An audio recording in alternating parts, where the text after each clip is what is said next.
Hey everyone, welcome back. In this video, I'll show you how to lock and password protect a folder on your Mac using only the built-in tools. Let's get started. First, open Finder. From the top menu, click Go, scroll down, and select Utilities. Inside Utilities, find and open Disk Utility. With Disk Utility open, go to the top menu, click File, then New, and choose Image from Folder.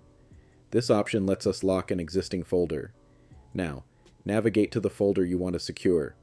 In my case, it's on the desktop, so I'll select it and click Choose. Next, give your disk image a name, let's call it Locked, and decide where to save it. I'll keep mine on the desktop. Under Encryption, select the strongest option at the bottom for the best security. You'll be prompted to create a password, enter a secure password you'll remember, then confirm it. For image format, select Read/Write if you want to add or edit files later. Once that's set, click Save and then Done. You'll now see a new DMG file on your desktop.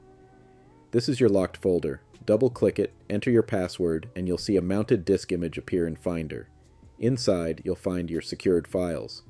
When you're done, make sure to eject the disk image. Just click the Eject button in Finder.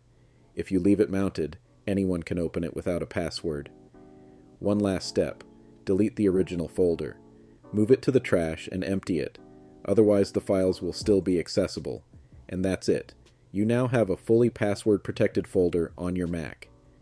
If this tutorial helped you, give it a thumbs up, share it with others, and don't forget to subscribe for more Mac tips.